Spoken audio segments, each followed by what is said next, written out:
Welcome to Health and Veritas. I'm Harlan Krumholtz. And I'm Howie Foreman. We're physicians and professors at Yale University. We're trying to get closer to the truth about health and healthcare.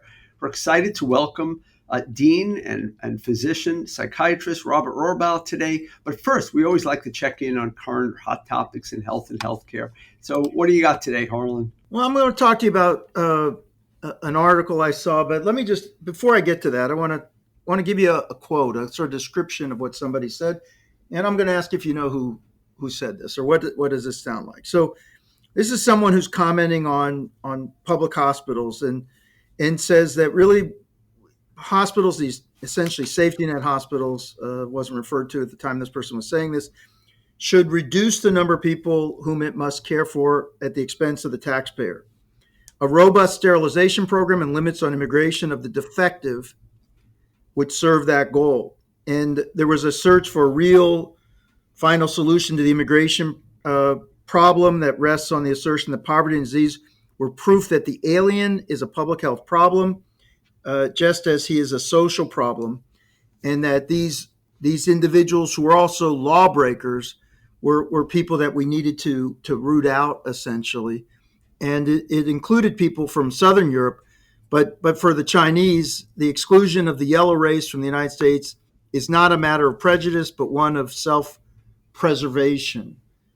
I know you actually do know this, but I know, but I will tell you, like when I came across this, my first impulse was that I see this every day in the most hateful corners of social media. Like this is a vile anti-immigrant, eugenic-oriented individual. That's how I would interpret that.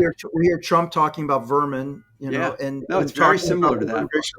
But this is, of course, even stronger. So this turns out to be something that in 1923, Dr. William Mayo, you've heard of this guy, William Mayo. William Mayo is one of the founding brothers as part of the Mayo family for the Mayo Clinic. One of the most important. It's the moniker of the Mayo Clinic is the Mayo brothers. Right. And so this is in 1923. And I think it's just too easy. You had actually pointed me to this. So that was just sort of a convention that I did to sort of get into this topic. But the ridding the race of his defective blood, eugenics in the journal. It's a perspective piece in the New England Journal of Medicine saying what role has the medical profession in general and the New England Journal of Medicine in particular, which was the Boston Medical and Surgical Journal at that time in 1923. It was named something different, became renamed in 1928, the New England Journal of Medicine. What role, what complicity did the journal have in promoting ideas that we now find repulsive and noxious? And it's why I wanted, I brought this up to you yesterday and I said, I would love you to talk about this. And we're fortunate to be able to have sort of what the New England Journal is going to come out with the night before our podcast comes up. So this is not, any great secret at this point. But when I went to look at the reference to this original paper in 1923, I at first was like, is this real? This is 101 years ago, is not that long ago. I know maybe some of our listeners thinks that's a really long time, but as you go up in age, you start realizing 101 years, not a long time ago. And yet this is a horrible essay. This is an essay that it is almost impossible for me to imagine that anyone could ever have been proud of. And yet this is a speech. So it's only 35 years before I'm born. And this issue, this perspective piece is also talking about how Francis Galton, who coined the term eugenics in 1883, ends up endowing a university chair for eugenics in London. I mean, Mayo, this is reprehensible. I mean, I wonder how Mayo Clinic is actually reflecting on this, but is by far and away not unique. And then you end up seeing flash forward to World War II and what goes on in Nazi Germany and the sterilization and elimination of Jews and others that were considered undesirables and defectives, almost emerges directly from this body of work that's saying what kind of eugenic sterilization can we adopt within medicine? I mean, it's a mainstream idea. Oh my God, there are comments in there that basically ascribe to people in, I think, England, the fact that they enjoy living in the lower class. Like this is built into their nature that they want to be in the lower class. There's so many things in here that are wrong. And what worries me about it is like we are at a time right now where some of the lines in this essay, if you just change the word alien to immigrant, the essay reads like it could be written today. There are parts of it where people feel really strongly a very strong anti-immigrant impulse in this country. And I think, honestly, most people are in favor of immigration reform, figuring out how do we safely allow people to be able to enter this country in numbers that we can absorb at a rate we can absorb. But this is an anti-immigrant screed. This talks about the 3% number that the United States had adopted around that time, which was really used to keep a lot of immigrant groups out of this country, including Eastern Europeans, the Italians, the Irish, and others, and absolutely keeping the Chinese out of this country. Well, and let me just be really clear. I want to just read two short parts to this so Yeah. listeners can get a real sense of this. So eugenicists had identified a need to restrict certain immigrants, just as you're saying, particularly Eastern European Jews and Southern Europeans, such as Italians. But here's the thing that really shocked me. The journal concurred with the eugenic remedy, restricting the entry of too many, quote, undervitalized and under-moralized aliens now crowding into the country.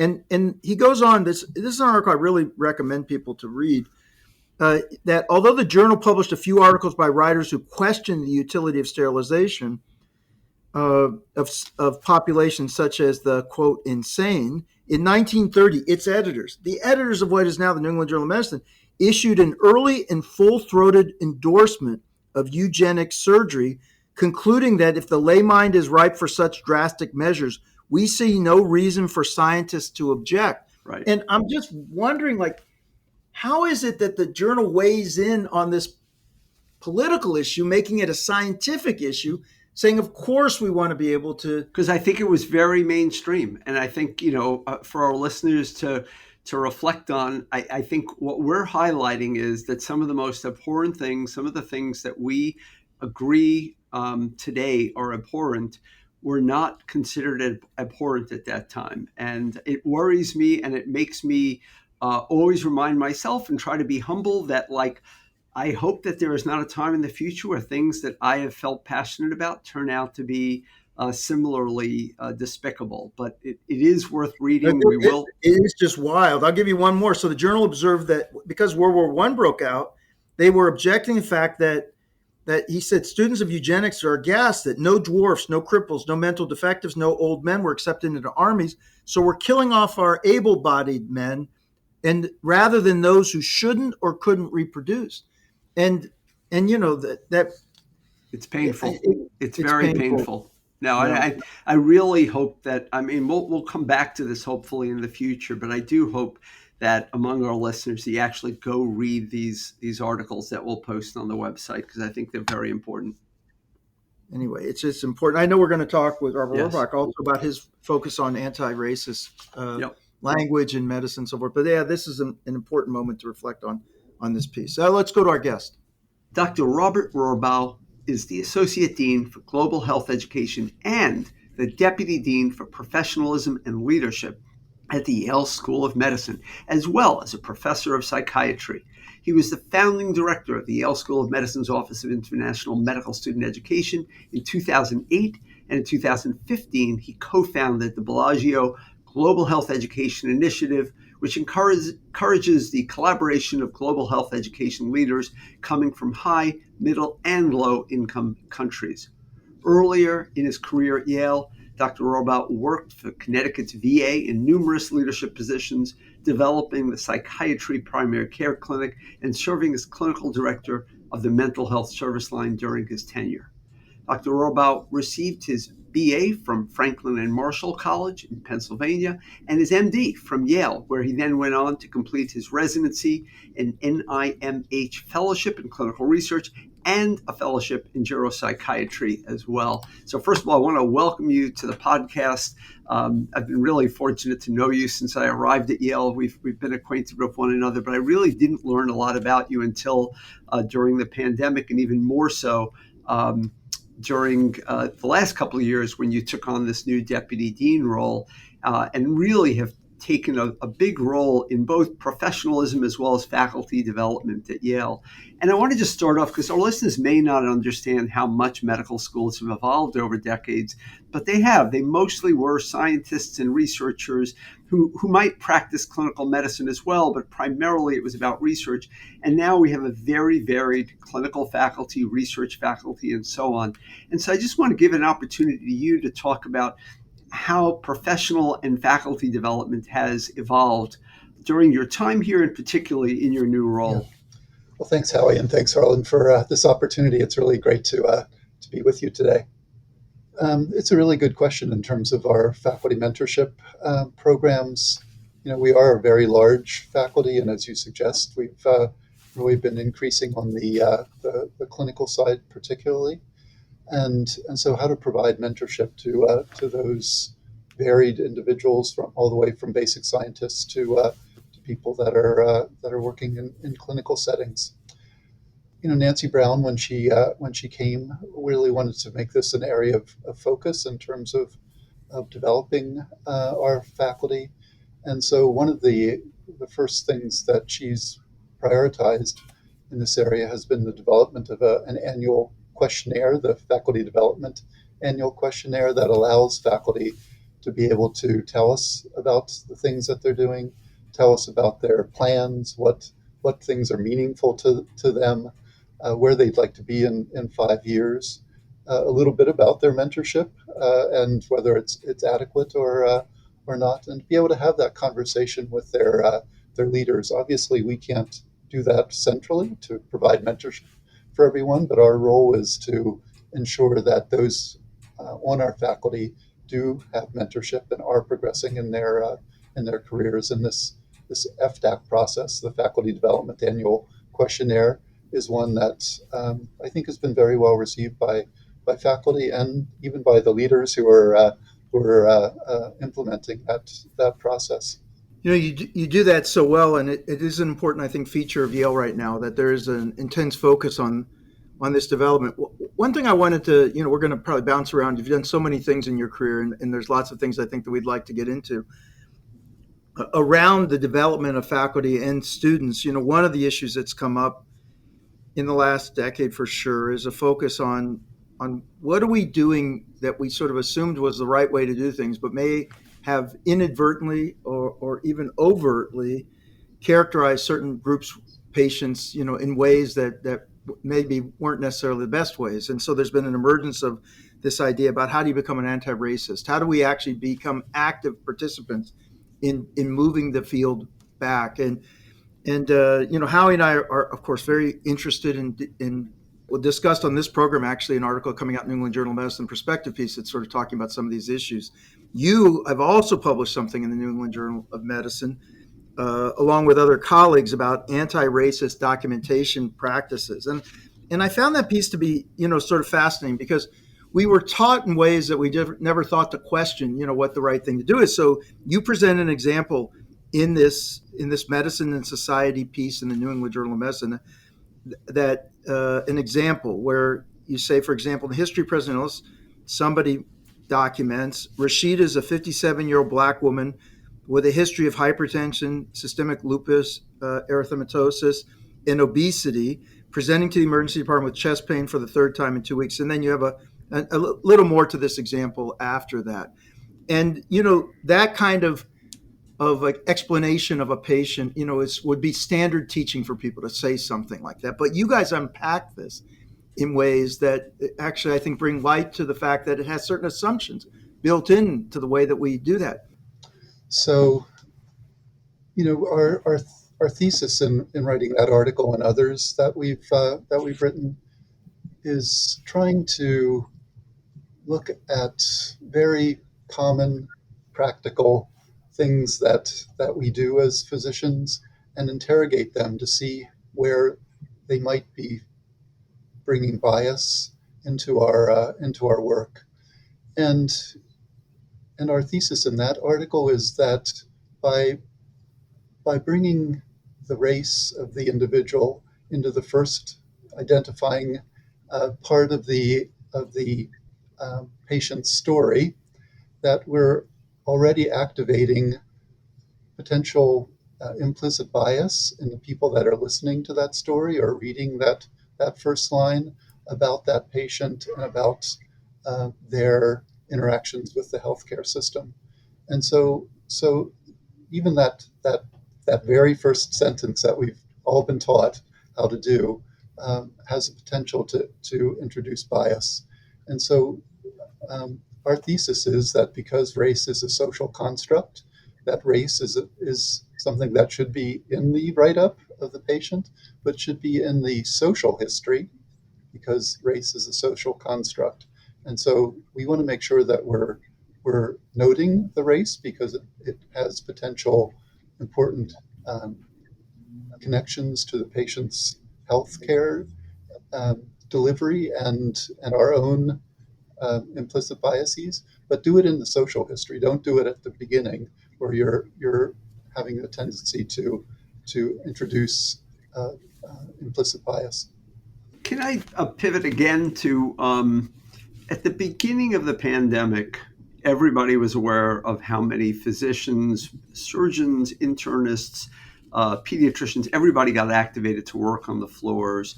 It was an overwhelming experience. A lot of our trainees and our faculty were involved in that. And there's been a lot written, including stuff that you've written about sort of the stress and the after effects of that. But I'm curious to know, because I think the public may not know this, like how involved the psychiatry department at Yale became in supporting those healthcare providers across the board, because it was a story that was never really told. I was aware of it only from side conversations. I'm curious if you can tell us a little about how the psychiatry department became part of this whole process in a way that I think nobody's really talked much about. Yeah. You know, the pandemic was kind of consistent with an ongoing disaster. You know, so psychiatry departments often get involved in responding to disaster situations, and in some ways, the pandemic was kind of an ongoing disaster, and so it was natural for us to want to be involved and to activate our faculty to respond. And I think we responded at a number of different levels.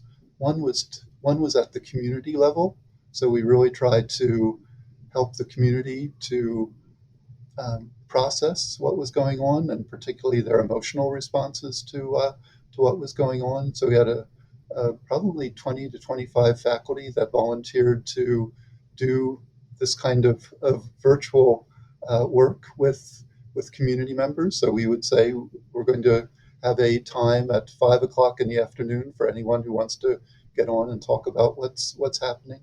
Some of those were podcasts that were about specific issues, like how do you be a nurse, work all day, and then go home, and how do you manage the worry that you're bringing COVID home to your family, and how do you manage having to sleep in the basement because you're afraid that if you have contact with your family, that they might become infected. So we worked at the community level.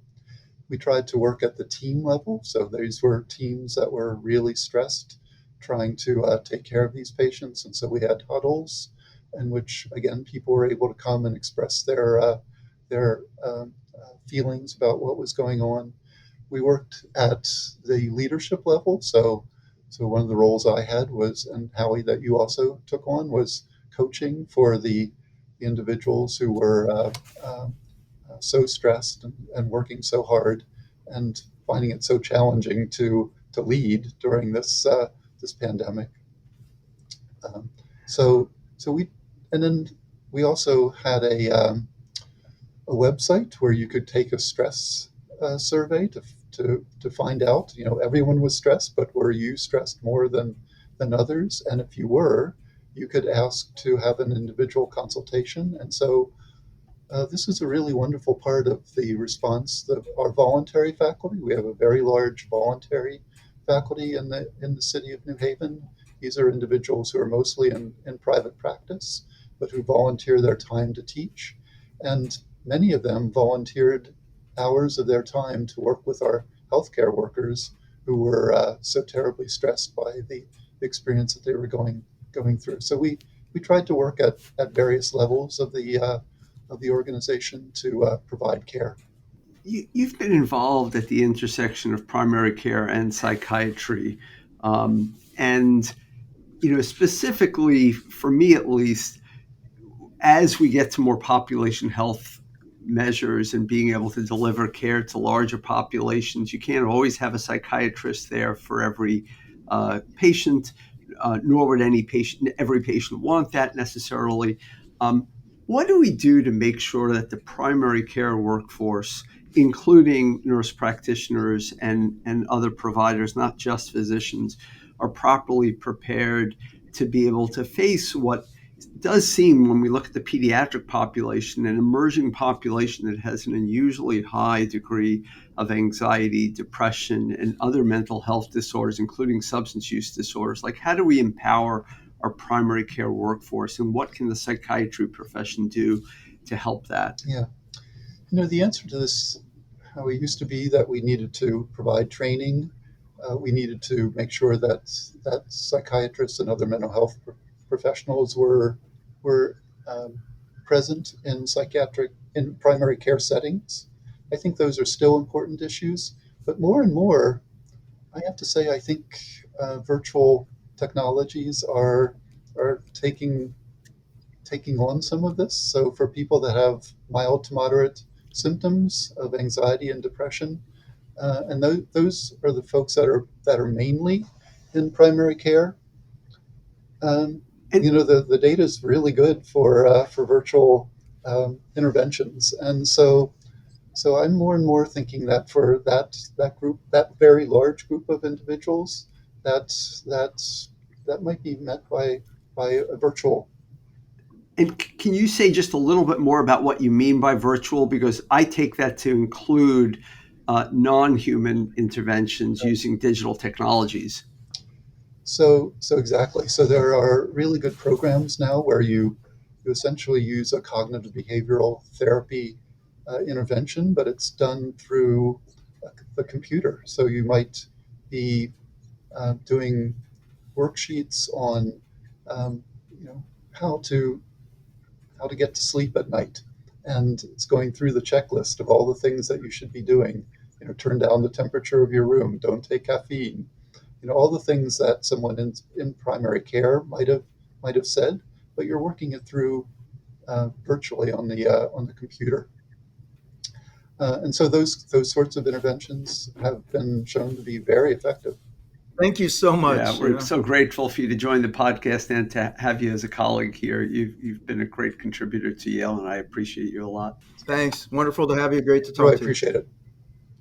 Well, Howie, that was a great interview, but now I want to get to the part that, despite our amazing guests and other topics, is my favorite part, which is to hear what's on your mind this week. Yeah, so this is to me really fascinating, and it's very much evolving right now. But if you're a private practice physician or an executive involved in delivering healthcare, you're already aware of a cyber attack on a company called Change Healthcare, which is a subsidiary of United Healthcare Group, the largest private health insurer in our country, if not the world. But others may be seeing the random headlines and may not know about this. I'm just going to briefly unpack this for you. Change Healthcare is a clearinghouse for healthcare billing, basically, including physician practices, hospitals, pharmacies, and so on. They apparently clear $1.5 trillion in charges each year. It's not the same as collections, but that is still an enormous amount of money. They dominate this space.